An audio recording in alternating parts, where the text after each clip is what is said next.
புசி ஆனந்துக்கிட்ட இப்போ அவர் சொல்கிறார் பார்த்தீங்களா, அந்த ஸ்கிரிப்டை முதல்ல எழுதி கொடுத்தோம் நான் தாங்க. புசி ஆனந்துக்கு ஸ்கிரிப்ட் எழுதி கொடுக்குறோம், இந்த இந்த இந்த டைமுக்கு வாங்க, இந்த இடத்துல வந்து நில்லுங்க, மக்களை யாரையும் டிஸ்டர்ப் பண்ணாமல் வந்துட்டு போங்க, உங்கள் முகத்தை வந்து காட்டாதீங்க, உங்கள் முகத்தில் ஒரு கட்சி கட்டி நில்லுங்கன்னு எல்லாம் சொல்லி கொடுத்து அவனுக்கு முதல் ஸ்கிரிப்ட் ரைட்டரே நான் தான். ஏன்னா உன் வீட்டில் இளவு இருந்தால் இப்படி தான் நீ ஓடி போவியா சொல்லு? உன் வீட்டில் இளவு இருந்தா நீ இப்படி தான் ஓடி போயிடுவா, பொறுப்பு இல்லாமல் ஓடி போயிடுவேன். நீ ஜெயிச்ச பிறகு எல்லாரும் வீட்டுக்கும் வர அப்படி ஜெயிச்சதுக்கு அப்புறம்னா அப்படின்னா இங்கே அவசியம் ஏங்க? சினிமாவில் டான்ஸ் ஆனவரை கூட்டு வந்து நாங்கள் முதலமைச்சர் ஆகணும், தமிழக மக்களுக்கு என்னங்க அவசியம்? நான் வந்து இதெல்லாம் கடந்து போகணும்னு நினச்சேன். அவர் வந்து முதல்ல எடுத்த உடனே குட்டி ஸ்டோரி சொல்லிட்டாரு.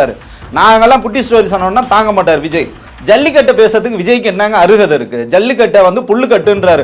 புல்லுக்கட்டு ஒருத்தன் பாக்கெட்ல வச்சுருவாங்க. சொன்னேன் ஜல்லிக்கட்டுக்காக வந்து 22 வழக்குகள் வாங்கி எங்க வாழ்க்கையை தொலைச்சவங்க நாங்க. இப்பதாங்க அந்த வழக்குல இருந்தே நாங்க விடுதலை இருக்கோம். அந்த ஜல்லிக்கட்டுக்கு விஜயை கூட்டு வந்தே நான் தாங்க. ஜல்லிக்கட்டுனா என்னன்னு தெரியுமா விஜய்க்கு? என்ன சம்பவம் அது முன்னாடி சொன்னீங்க, ஜல்லிக்கட்டு விவகாரத்துல விஜய் கிட்ட என்ன போய் பேசுனீங்க? அவர் ஜெயிக்க மாட்டாருன்னு தெரிஞ்சு போச்சு, கட்சியும் வந்து தேராதுன்னு தெரிஞ்சதுக்கப்புறம் இந்த ட்ராமா வந்து பண்ணுறாரு. இது வந்து மக்கள் மத்தியில் எடுபடாது. எந்த புள்ளியில் அதை தெரிஞ்சுக்கிறாரு அவர்? ஆமாங்க, தொண்டர்களே இல்லைங்க, உங்கள் ஆஃபீஸ்க்கு யாரும் வரமாட்டேன்றாங்க. விருப்பம் பண்ணுவே ஒருத்தர் திருப்பி எடுத்துன்னு வந்து கொடுக்கலன்னா உங்களுக்கு தெரிஞ்சு போச்சு. குறுகிய காலகட்டத்தில் தமிழக வெற்றி கழகம் ஒரு வெகுஜன மக்கள் இயக்கமாக மாறி இருக்கிறது. எங்கே மாறி இருக்கு சொல்லுங்களேன்? நண்பன்னு சொல்லிட்டு ஏன் சார் கரூர் விஷயத்தில் ஏன் மேலே பழிய தூக்கி போட்டீங்க அப்படின்றாரு. அவ்வளோ மானங்கெட்டத்தனமா ஒரு முதலமைச்சர் வந்து சொல்றாரு, அவ்வளோ பெருந்தன்மையாக சொல்றாரு, எந்த கட்சி தலைவர்களும் தன்னோட தொண்டர்கள் இறந்து போகிறத விரும்ப மாட்டாங்க அப்படின்னு சொல்ற ஒரு முதலமைச்சரோட மாண்பு எங்கே இருக்கு? பைத்தியகாரத்தனமா நீ வந்து முதலமைச்சர் சொல்லாத ஒரு வார்த்தையை வந்து சொல்ற அப்படின்னா நீ என்ன அரசியல் கட்சி தலைவருக்கான என்ன தகுதி, அடிப்படை தகுதி விஜய்க்கு இருக்கு? உங்க toilet cleaner bison toilet cleaner குவாலிட்டியை விட பெட்டர்னு நிரூபிச்சா உங்க மொத்த பணமும் ரீஃபண்ட். பைசன் டாய்லெட் கிளீனர் இப்போது 79 ரூபாயில்.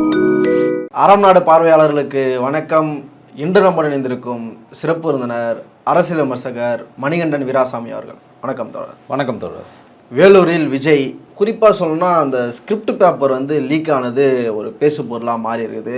அந்த ஸ்கிரிப்ட் பேப்பரில் என்ன இருக்குதோ அதை அப்படியே ஸ்டேஜில் நிகழ்த்தி காட்டியிருக்கிறாரு.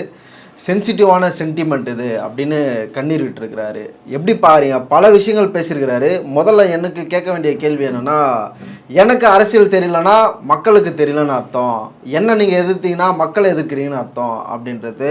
அப்படி ரொம்ப இப்போ அண்டர் எஸ்டிமேட் பண்ணுறாங்க என்ன அப்படின்னு சொல்கிறாரு. மக்களை ரொம்ப அண்டர் எஸ்டிமேட் பண்ணுறாரோ? அறம் நாடு பார்வையாளர்களுக்கு வணக்கம். இப்போ வந்து ஸ்கிரிப்ட் பேப்பர் இல்லாமல் எந்த அரசியல் கட்சி தலைவரும் வந்து பேசுறதில்லை.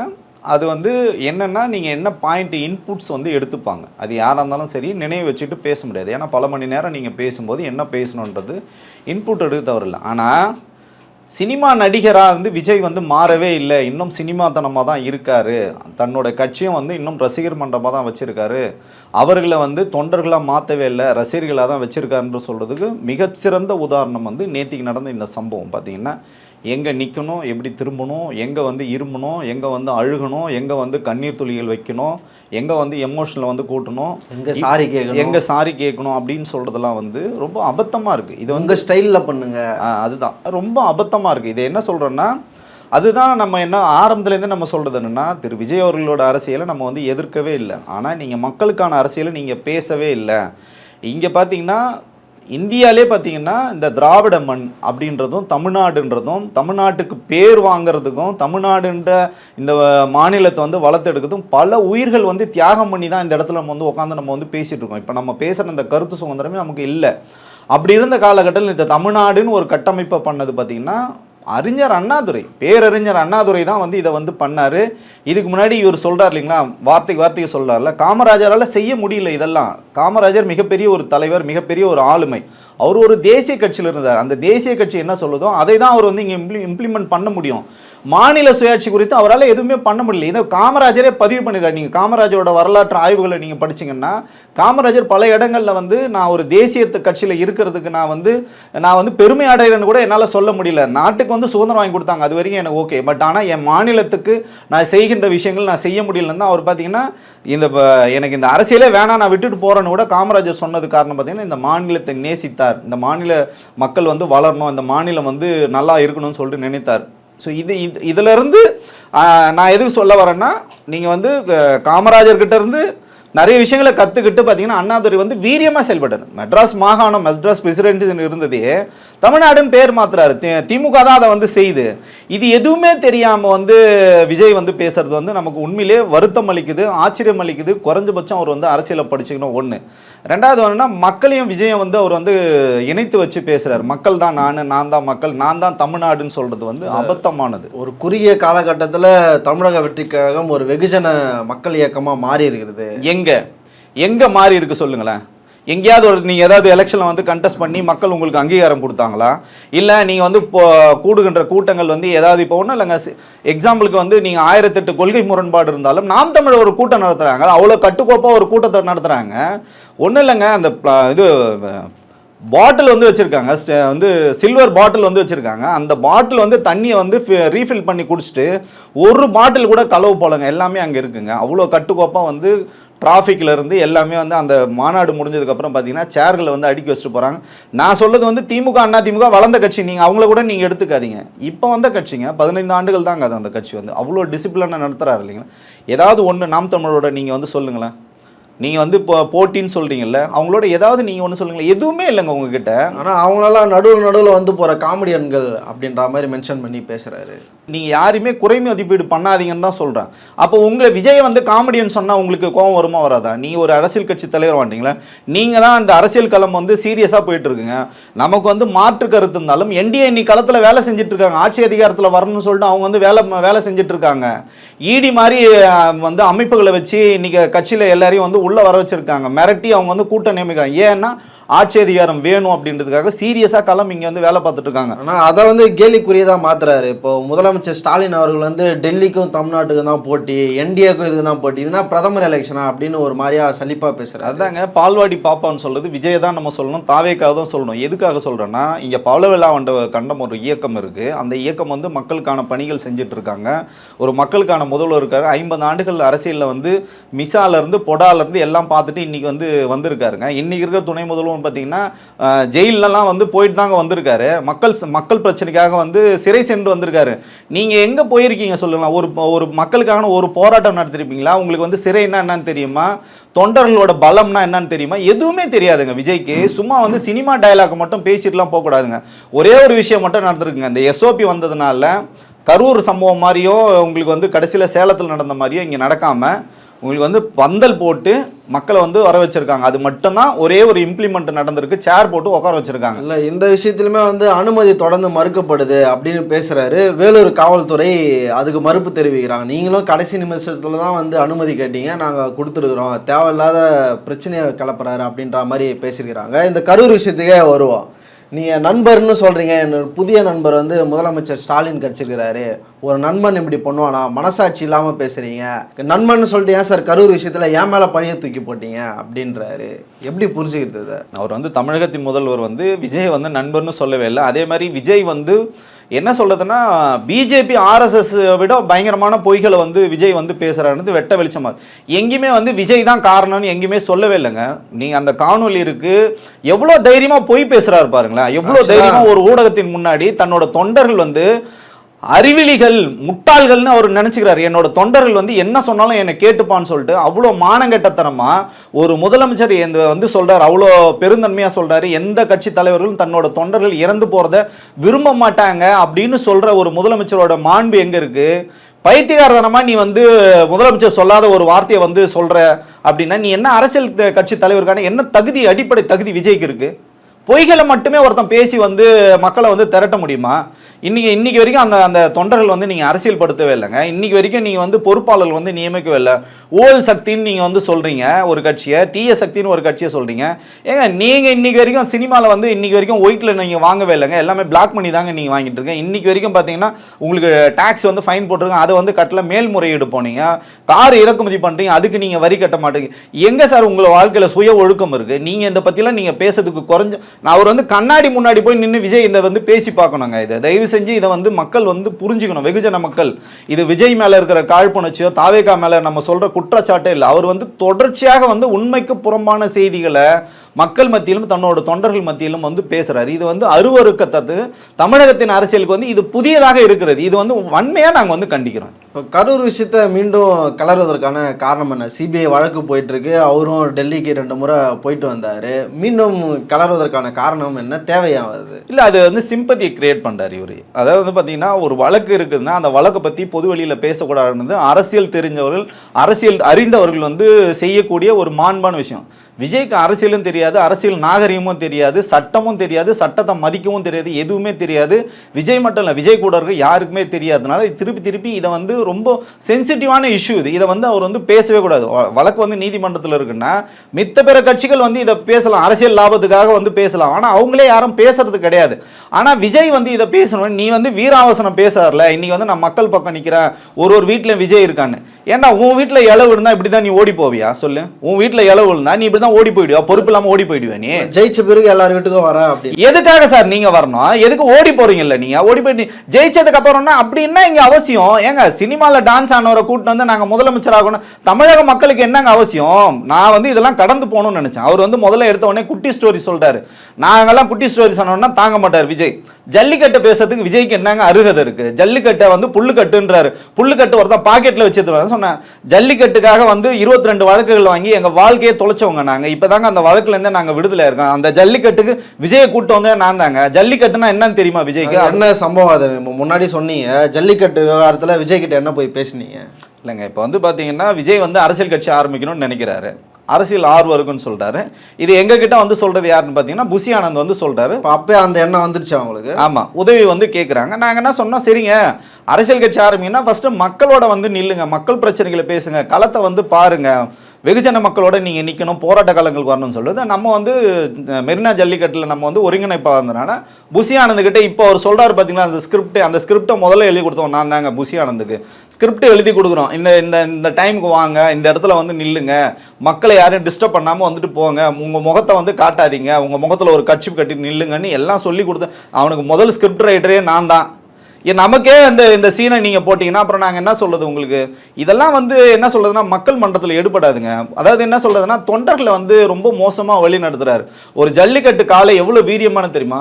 ஜல்லிக்கட்டு காலை வந்து ஒரு சிறுவன் போய் ஒரு புல்லுக்கட்டை எடுத்துகிட்டு போய் நிற்கிறான்னு சொல்கிறதே ஒரு என்ன சொல்கிறதுனா அது ஒரு சில்லறத்தனமான ஒரு முன்னுதாரணம் தான் பார்க்குறேன். ஒரு குழந்தைய மாதிரி நாங்கள் வந்து ஜல்லிக்கட்டு காலையை வந்து வளர்ப்புங்க. அந்த காலைக்காக பார்த்தீங்கன்னா அவ்வளோ தூரம் பொருள் செலவு பண்ணி அவ்வளோ வீரமாக வந்து அந்த காலையை வந்து வளரும். பொதுவெளியில் ஃபஸ்ட்டு அந்த காலையை வந்து வெளியிலே விட மாட்டாங்க. இது எதுவுமே தெரியாது. ஜூலியெல்லாம் கலாய்ச்சிட்டு இருக்காங்க விஜய். அதான் எதுவுமே தெரியாதுங்க. இது எதுவுமே ஜல்லிக்கட்டை பத்தி பேசுறதுக்கு விஜய்க்கு என்ன அருகதை இருக்குன்னு முதல்ல கேட்கிறேன் நான். விருப்பமனுன்னு ஒன்று கொடுத்தாங்க, அதை திருப்பி எடுத்துட்டு வந்து யாரும் கொடுக்கல. அது தெரியுங்களா? ஆஃபீஸில் கடைசி நாள் வந்து ஆஃபீஸை திறந்து வச்சு காத்துட்டு இருக்காங்க. ஒருத்தரும் விருப்ப மனு திருப்பி எடுத்து வந்து கொடுக்கல. ஏன்னா 100 ரூபாய் நீங்கள் ஃபார்ம் கொடுத்து ஏமாத்துனீங்க, ஆனால் அதுக்கு 10,000 ரூபாய் டெபாசிட் கட்டினது பாவம் அவங்களுக்கு வந்து தெரியாது. அதனால் வரவே இல்லைங்க. 50% இல்லை, 30% கூட வரலைங்க. அவங்க கொடுத்ததில் வெறும் 30% கூட வரல. மாவட்ட செயலாளர்கள் வந்து ஃபோன் பண்ணி மிரட்டி தான் அந்த ஃபார்மே வந்து வாங்கிட்டு இருக்காங்க. ஸோ அந்த நிலைமையில தான் கட்சி இருக்கும்போது விஜயோட அந்த தான் சொன்னேன், அடிக்கடி அவர் வெளியில் வந்தால் அவருக்கு அந்த வசீகரம் வந்து போயிடும், தொண்டர்கள் வந்து வரமாட்டாங்கன்றது. அதனால தான் இவர் வந்து மூடி வச்சு இவரை வந்து காமிச்சிக்கிட்டே இருந்தாங்க. திரையை வந்து வெளிச்சம் வந்து அதிகமாக இருந்ததுன்னா வந்து அவரோட பிம்பம் வந்து கலைஞ்சு போகணும். ஸோ இன்றைக்கி அது நிதர்சனமானதுனால தொண்டர்கள் வந்து யாரும் வர்றதுக்கு தயாரில்லை. ஒன்று மட்டும்தான், விஜய் அவருக்கான அரசியலை பேசினா அந்த கருத்தால் ஈர்க்கப்பட்டால் அவர் பின்னாடி தொண்டர்கள் வருவாங்க. அந்த தொண்டர்கள் கடைசி வரைக்கும் விஜய் பக்கம் நிற்பாங்க.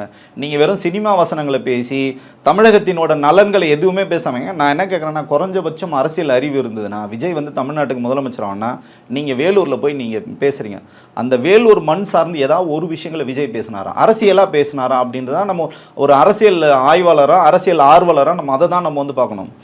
ஆந்திராவுக்கும் நமக்கும் பிரச்சனை இருக்குங்க, டேம் கட்டுறதுல பிரச்சனை இருக்குது, உங்களுக்கு அவ்வளோ பல்வேறு பிரச்சனைகள் இருக்குங்க. நம்ம தமிழர்கள் வந்து அங்கே போகிறாங்க, வந்து அந்த மரம் வெட்டும் கூலி தொழிலெல்லாம் கூட்டு போய் அவங்கள வந்து சுட்டு கொல்லப்பட்ட வழக்கே இன்னைக்கு வரைக்கும் இருக்குது. வேலூரில் வந்து அவ்வளோ பிரச்சனை இருக்குங்க, தண்ணி பிரச்சனை இருக்குங்க அந்த ஊரில். குறைஞ்சபட்சம் என் தொண்டர்கள் எல்லாம் வந்து தாவேக தொண்டர்கள் ஒரு மரம் வைங்கன்னு கூட சொல்கிறதுக்கு ஒரு தெம்போ திராணியோ அரசியலோ எதுவுமே தெரியாத ஒரு விஜய் வந்து நான் எல்லாரும் எனக்கு வாக்களிப்பாங்க, தமிழ்நாடே என் பின்னாடி இருக்குது, என்ன நீங்கள் கலாச்சிங்கன்னா தமிழ்நாட்டே கலாச்சம். ஏங்க விஜய்ன்ற ஒரு தனிப்பட்ட நபருங்க, தமிழ்நாட்டுக்கு உங்களுக்கு என்ன சம்மந்தம்? நீங்கள் என்ன ஒரு சுதந்திர போராட்ட தியாகியா, இல்லை நீங்கள் ஏதாவது போராட்ட காலங்களில் இருந்தீங்களா, ஏதாவது வழக்கு வாங்கியிருக்கீங்களா, மக்களுக்காக ரத்தம் வேர்வையும் ஏதாவது சிந்திருக்கீங்களா? எதுவுமே பண்ணலங்க. விஜயோட பங்களிப்பு பங்களிப்பு என்ன? அரசியல் களத்தில் விஜயோட பங்களிப்பு என்ன? ஒன்றுமே பண்ணலங்க. உங்களுக்காக வந்து தமிழக மக்கள்லாம் வந்து வாக்களிக்கணும்னு சொல்கிறது உங்களுக்கு ஒரு அரசியல் கட்சி தலைவராக நீங்கள் வந்து கேட்கலாம். ஆனால் என்ன நீங்கள் திட்டினா தமிழ்நாட்டு மக்களே திட்டுறதுன்னு சொல்கிறது, தமிழ்நாட்டு மக்களை நீங்கள் எவ்வளோ தூரம் கொச்சைப்படுத்துறீங்க, எவ்வளோ தூரம் இழிவுபடுத்துறீங்க? தமிழகத்தின் மக்களுக்கு வந்து ஒவ்வொருத்தருக்கும் ஒரு பொறுப்பு இருக்குங்க. ஒரு தகப்பனா, ஒரு தாயா, ஒரு அண்ணனா, ஒரு தம்பியா அவங்க வேலைகளை அவங்க வந்து செஞ்சுட்டு இருக்காங்க. இன்னைக்கு வந்து தமிழகத்தில் பிறந்த மாணவர்கள் இன்னைக்கு வந்து எவ்வளவு தூரம் சாதிக்கிறாங்க. நம்ம வந்து விளையாட்டுத் துறையிலேருந்து விண்வெளி வரைக்கும் நம்ம வந்து அவ்வளோ தூரம் சாதிச்சுட்டு இருக்காங்க. நீங்கள் என்ன பண்ணுறீங்க? தற்கூரித்தனமாக அவங்களை எதுவுமே பார்க்காதீங்க. என் படத்துக்கு வந்து பிளாக் டிக்கெட் வாங்கிட்டு படத்தை பாருங்க, எனக்காக வந்து அஜித் ரசிகர்களை கடிங்க, மற்ற பிற நடிகர்களை வந்து கடிங்கன்னு சொல்லிட்டு இன்னைக்கு என்ன சொல்ற? திமுக கடிங்க, ஸ்டாலினை கடிங்கன்னு சொல்றேன். சென்சிட்டிவான சென்டிமெண்ட்ன்றாரு, கண்ணீர் விடுறாரு. ஆமாங்க, நான் என்ன சொல்றேன்னா இதெல்லாம் சிவாஜி அந்த காலத்துல பண்ணிட்டு போயிட்டாருங்க. நீங்க என்ன நவீன சிவாஜியா? என்ன சார் நீங்க உங்ககிட்ட ஏதாவது ஒரு டிரான்ஸ்பரன்சி இருக்கா? உங்ககிட்ட ஒரு நேர்மை இருக்கா? என்ன இருக்கு உங்ககிட்ட சொல்லுங்க. வெறும் இந்த பொய்களை மட்டுமே பேசலாம் தமிழக அரசியல் காலத்தை ஜெயிக்க முடியும். அவருக்கு நல்லாவே தெரியுங்க, அவர் ஜெயிக்க மாட்டாருன்னு தெரிஞ்சு போச்சு. கட்சியும் வந்து தேராதுன்னு தெரிஞ்சதுக்கப்புறம் இந்த ட்ராமா வந்து பண்றாரு. இது வந்து மக்கள் மத்தியில் எடுபடாது. இப்போ எந்த புள்ளியில அதை தெரிஞ்சுக்கிறாரு அவரு? ஆமாங்க, தொண்டர்களே இல்லைங்க. உங்க ஆபீஸ்க்கு யாரும் வரமாட்டேன்றாங்க. விருப்பம் ஒன்றுமே ஒருத்தர் திருப்பி எடுத்துன்னு வந்து கொடுக்கலன்னா உங்களுக்கு தெரிஞ்சு போச்சு. பல்வேறு கட்சிகள் வந்து பார்த்தீங்கன்னா எல்லாருமே முடிச்சுட்டாங்க. ஒன்றும் இல்லைங்க, நீங்கள் அதிமுக வந்து 230 தொகுதியும் வந்து உங்களுக்கு பிரச்சாரமே முடிச்சுட்டாங்க. தமிழக முதல்வர் பார்த்தீங்கன்னா தமிழ்நாடு தலைகுனியாதுன்னு சொல்லிட்டு தமிழகத்தின் முழுக்க ஒரு வார்டு லெவல்லையும் பூத் லெவல்லையும் தொண்டர்கள் வந்து சந்திச்சு தினம் வந்து பேசுறாங்க. அது வெற்றி சாவடின்னு சொல்றாரு முதல்வர், நம்ம கட்சி தான் சொல்றாரு அவரு அப்படின்னு. அதை தான் சார் நான் சொல்றேன். விஜய்க்கு வந்து அரசியல் அந்த புரிதல் இல்லை. அந்த வெற்றின்னு பேர் வச்சுட்டா வெற்றி பெற்றோன்னு தமிழக வெற்றி கழகம்னு வச்சிருக்காரு. இந்த மாதிரி எதுவுமே இல்லாமல் சும்மா இது வந்து நீங்கள் ரைமிங்க்கு வேணா பேசலாமான்னு உங்கள் டைமிங் எங்கே சரியில்லை சார். அரசியல் களத்தில் வேலை செஞ்சால் மட்டும்தான் ஜெயிக்க முடியும். இப்போ பார்த்தீங்கன்னா பிப்ரவரி இறுதியில் இருக்கும், மார்ச் ஏப்ரல்லாம் கடுமையான வெயில், வரவே மாட்டார் விஜய் வெளியில். இன்றைக்கும் பார்த்தீங்கன்னா அந்த வேலூர் கூட்டத்திலையும் பார்த்தீங்கன்னா உங்களுக்கு அந்த கேரவன் கலாச்சாரம் உங்களை வந்து விடாது. உங்களுக்கு ஏசியில் தான் நீங்கள் இருக்கணும், ஏசியில் தான் நீங்கள் பேசணும் போது தமிழகத்தின் கடைக்கோடியில் புழுதி பறக்க வந்து இந்த இருபெரும் திராவிட கட்சிகள் வந்து களத்தில் வந்து வேலை செய்கிறாங்க, நாம் தமிழர் வேலை செய்கிறாங்க. அதுக்கான பலனை வந்து அவங்க அனுபவிப்பாங்க. நீங்கள் எந்த வேலையுமே செய்யல, கேரவனுக்குள்ளே உட்காந்துட்டு பனையூர்லேயே படுத்து தூங்கிட்டு இருந்தீங்கன்னா உங்களுக்கு எவ்வளோ சதவீதம் வாக்கு வாங்கணுமோ 2%, 3% வாக்கு கிடைக்க வேண்டிய. அதை தாண்டி ஜெயிக்கிறதுக்கான எந்த வேலையும் விஜய் செய்யல. அவருக்கே நல்லா தெரிஞ்சு போச்சு நம்ம தோல்வி அடைய போகிறோம், நம்ம எதுக்கு நம்ம எனர்ஜி வேஸ்ட் பண்ணணும்னு சொல்லிட்டு இந்த மாதிரி கட்டுக்கதைகளை வந்து பரப்பிக்கிட்டு பொய்களை வந்து பரப்பிக்கிட்டு பேசிகிட்டு இருக்காரு. ஒரு ப்ரெஷர் வந்துச்சோ விஜய்க்கு, நம்ம தோத்துருவோம், நம்ம ஜெயிக்க மாட்டோம் அப்படின்ற ப்ரெஷர் வந்துச்சுன்னு புரிஞ்சு அவர் முகத்திலேயே நீங்கள் வெட்ட வெளிச்சமாக நேற்றே நீங்கள் பார்த்துடலாம். கண்ணீர் விடுறாரு, கதறாரு, கண்ணீர் சிந்துறாரு. அந்த மாதிரிலாம் நீங்கள் வந்து விஜய் இதுக்கு முன்னாடி நீங்கள் பார்த்துருக்கவே முடியாது. ஏன் இதெல்லாம் வந்து பேசுகிறாருன்னு அவருக்கு தெரிஞ்சு போச்சு. ரிசல்ட் வந்து அவருக்கு நல்லாவே தெரியும். ஏன்னா கூட இருக்கிறவங்களும் வேலை பார்க்கலாம், விஜயும் வேலை பார்க்கல, கூட இருக்கிறவங்களும் வேலை பார்க்கல. நீங்கள் எத்தனை நாளைக்கு சும்மா இந்த மாதிரி இந்த கான்ஃபிடன்ஸ் தேரியை பேசி ஜெயிக்க முடியும்? களத்தை ஜெயிக்கணும்னா நீங்கள் களத்துக்கு வரணும். களத்துக்கே வராத விஜய்க்கு என்ன ரிசல்ட் கிடைக்குமோ அதுதான் கிடைக்கும். கூட்டணி கடைசி நேரத்து வரைக்கும் அவர் வராரு இவர் வராருலாம் பேசிகிட்டு இருந்தாங்க. விஜய் கூட பல தலைவர்கள் பேசிகிட்டு இருக்காங்கன்னா கூட செய்திகள் கசிவிடப்பட்டது. இப்போ யாருமே இல்லை, ஓரளவுக்கு எல்லா கட்சியிலுமே அலைன் செட் ஆகிடுச்சு. ராமதாஸ் அவர்கள் மட்டும் என்ன பண்ண போகிறாருன்றதை பொறுத்து தான் நம்ம பார்க்கணும். மீதி எல்லாருமே பேச்சுவார்த்தைகளை தொடங்கிட்டாங்க. தனித்து விடப்பட்டிருக்கிறாரு. எந்த இடத்துல கோட்டை விட்டாங்க கூட்டணி அமைக்கிறதுல? ஆரம்பத்தில் ஒரு முதல் மாநாட்டிலே தவறு பண்ணிட்டார். ஆட்சி அதிகாரத்தில் பங்குலாம் இவர் நிச்சயமாக வந்து சொல்லியிருக்கக்கூடாது. அதை நோக்கி நகர்ந்து இருக்கணும். இப்போ வந்து அவர் கூட பேசாத கட்சிகளே கிடையாது, எனக்கு தெரியும், நல்லா தெரியும். முதல்ல வந்து நாம் தமிழர் பேசினாங்க, நாம் தமிழரோட பிரச்சனை வந்தது. அதுக்கப்புறம் அதிமுக பேசினாங்க, அதிமுகவோட இவர் வந்து எதுவுமே வந்து நான் தான் முதலமைச்சர் நான் தான் நீங்கள் சொல்லும்போது நீங்கள் கூட்டணி கட்சிகளை அரவணைக்கிற பக்குவம் வரணும். அது எங்கன்னா நீங்கள் ஐயா ஸ்டாலினை வந்து நீங்கள் வந்து உதாரணமாக நீங்கள் எடுத்துக்கலாம். பழம் நழுவி பால் விழும் சொல்லி மூத்த அரசியல்வாதி ஐயா கலைஞரே வந்து சக்ஸஸ் பண்ண முடியாத இன்னைக்கு சர்வசாதாரணமாக சக்ஸஸ் பண்ணியிருக்காங்க. தேமுதிக வந்து உள்ளே எடுத்திருக்காங்க. 20 வருடத்திற்கு பிறகு கூட்டணி ஆமாம் உள்ளே வந்திருக்காங்க. அதே மாதிரி பார்த்தீங்கன்னா திராவிட முன்னேற்ற கழகத்துக்கு எதிர் துருவத்தில் அரசியல் பண்ணிட்டு இருந்த ஐயா கமலஹாசன் இன்றைக்கும் அவங்க கூட்டணியில் இருக்காங்க. இன்னும் பிற கட்சிகள் வந்து திமுக கூட்டணியில் வர்றதுக்கு அங்கே சீட்டு எப்படி ஷேர் பண்ணுறதுன்னு தெரியாத அவங்களுக்கு ஒரு சிக்கல் இருக்குது. உள்ளே வந்துக்கிட்டே இருக்காங்க ஆட்கள், அவங்களுக்கு எப்படி சீட் ஷேர் பண்ணுறதுன்னு தெரியல. இந்த பக்கம் பார்த்தீங்கன்னா அதிமுக கூட்டணி பார்த்தீங்கன்னா அவுட்டு தெரிஞ்சு போச்சு உங்களுக்கு. எப்போ வந்து என்டிஏவோட கூட்டணி நீங்கள் வச்சிங்களோ, பாஜகவோட கூட்டணி வச்சிங்களோ, அந்த பக்கம் உங்களுக்கு கதை முடிஞ்சு போச்சு. களத்தில் வந்து திமுக பாட்டுன்னு தனியாக போயிட்டு இருக்காங்க. அதுக்கு டஃப் கொடுக்குற அளவுக்கு இன்னைக்கு விஜய் வருவார்னு பார்த்தா விஜய் களத்திலே இல்லை. ஷேர் ஆட்டோ மாதிரி எல்லாரும் ஏற்றிட்டு இருக்காங்க அப்படின்றாரு. சரிங்க சார், ஷேர் ஆட்டோ எல்லாரும் ஏற்றிட்டு இருக்காங்கன்னா அவங்களுக்கு கெப்பாசிட்டி இருக்குது, ஏற்றுறாங்க சார். அங்கே வந்து அது வந்து சரியான இலக்கை போய் சென்றடைன்றதுனால அவங்க வந்து ஏறுறாங்க, போட்டி போட்டுக்கிட்டு ஏறுறாங்க. ஏறவே முடியல, ஹவுஸ்ஃபுல்லுன்னு சொன்னால் கூட பரவாயில்ல நான் தொங்கிட்டாவது வரேன்னு சொல்லிட்டு ஏறுறாங்க. உங்களுக்கு ஒண்ணுமே இல்லையே, உங்க பஸ்ல ஆளே கிடையாதுங்க. ஆளே இல்லாத ஊருக்கு உனக்கு இலக்கு கிடையாது, உனக்கு வந்து பாதை கிடையாது, உங்ககிட்ட கொள்கை கிடையாது, தெளிவு கிடையாது, எதுவுமே இல்லை. அதனால தானே ஒரு லெட்டர் பேட் கட்சி கூட இன்னைக்கு வரைக்கும் விஜய் நோக்கி வரவே இல்லை. அப்ப நீங்க வெற்றிக்கான எந்த விதமான ஃபார்முலாவும் செய்யாம, எந்த உழைப்பும் நீங்க செலுத்தாம, தமிழக மக்களையும் உங்களோட ரசிகர்களையும் வந்து முட்டாளாக நினைத்து கொண்டு விஜய் செய்கின்ற இந்த அடாவடித்தனமான அரசியல் வந்து எலெக்ஷனுக்கு அப்புறம் விஜயும் சரி தமிழக வெற்றிகளும் சரி மிகப்பெரிய ஒரு பாடத்தை வந்து கத்துப்பாங்க. இப்போ ஆதவர்ஜனா அந்த ஒரு கூட்டத்தில் பேசுகிறாரு, எங்கள் தலைவர் வரலன்னு சொல்கிறீங்களே, தனியாக ஒத்தைக்கு வாங்க, ஸ்டாலினை நீங்கள் கூட்டின்னு வாங்க, விஜய் எங்கள் தலைவரை நாங்கள் கூப்பிட்டு வரோம், ஒத்தைக்கு டிஸ்கஷன் வரீங்களா அப்படின்னு சவால் விடுறாரு. அதை எப்படி புரிஞ்சுக்கிது? இப்போ வந்து ஒத்தைக்கு கூப்பிட்றாருன்னா அதுதான் நம்ம சொல்கிறோம், அரசியல் வந்து கொஞ்சமாவது படிங்கன்னு சொல்லுது. ஆதவர்ஜுனா பேசுகின்ற பேச்சுகளோ, சிடிஆர் நெல்முகுமார் பேசுகின்ற பேச்சுகளோ, ஐஆர்எஸ் அருண்ராஜ் பேசுகின்ற பேச்சுகளோ பார்த்தீங்கன்னா அரசியலுக்கே வந்து புதியதாக இருக்கிறது. ஒரு தமிழகத்தின் முதல்வர், மக்களால் தேர்ந்தெடுக்கப்பட்ட முதல்வர் வந்து மக்களுக்கான பணிகளை வந்து செஞ்சுட்டு இருக்காரு. தினந்தோறும் மக்கள் பணிகளை செஞ்சுட்டு இருக்காரு. விஜய் என்ன செஞ்சார்? தன்னோட தொண்டர்களை சந்திக்க மாட்டார், பத்திரிகையாளர் சந்திக்க மாட்டார், நிர்வாகிகளை சந்திக்க மாட்டார், மாவட்ட செயலாளர் சந்திக்க யாருமே சந்திக்க மாட்டார். ஆனால் இவர் வந்து பார்த்தீங்கன்னா தமிழக முதல்வர் வந்து சந்திக்கணும்னு சொல்கிறது ஆச்சரியமாக இருக்குது, அபத்தமாக இருக்குது. தமிழக முதல்வர் அவருக்கான வேலைகளை அவர் செஞ்சுட்டு இருக்கார். வேலை இல்லாத விஜய் வந்து என்ன பண்ணணுமோ அதை வந்து அவர் செய்யட்டும். குறைஞ்சபட்சம் அவர் கட்சியை இந்த இருக்கிற 2 மாதத்தில் ஒரு 2% 3% ஓட்டு வாங்கிறதுக்கு என்ன வழியோ அதை பார்த்தாருன்னா குறைஞ்சபட்சம் அவங்க வந்து ஏதோ ஒரு வேலை செய்யலாம கண்டி. அதை தாண்டி இவங்களுக்கு எந்த அரசியல் புரிதல் இருக்கிறதா நான் பார்க்கல. ஆதவர்ஜனா பார்த்தீங்கன்னா விஜய்க்கு மைனஸ். அவருக்கு ஏதோ ஒரு அசைன்மெண்ட் வந்து கொடுத்துருக்காங்க, விஜய் வந்து ஜெயிக்க விடாமல் நீ பண்ணுப்பா, இல்லைனா விஜய் வந்து சீக்கிரமாக பேக் பண்ணி ஜெயிலுக்கு அமிச்சிருன்னு சொல்லிட்டு தான் அவர் ஆதவர்ஜுனா கொடுத்த அசைன்மெண்ட்டானதில்லை. இந்த மாதிரி அரசியல் கட்சி தலைவரும் முதல்வரையும் ஒருமையில் பேசுகிறதும், ஒரு சின்ன விஷயத்தை வந்து பெருசுப்படுத்தி பொய் மூட்டைகளை அவுழ்த்து வரதும் தமிழக அரசியலில் வந்து எடுபடாது. இவங்களுக்கு வந்து மிகப்பெரிய ஒரு பனிஷ்மெண்ட் மக்கள் வந்து கொடுப்பாங்க. அரையத்திற்கு வந்து பல்லையத்தலை நிற்கிறோம். நன்றி. நன்றி.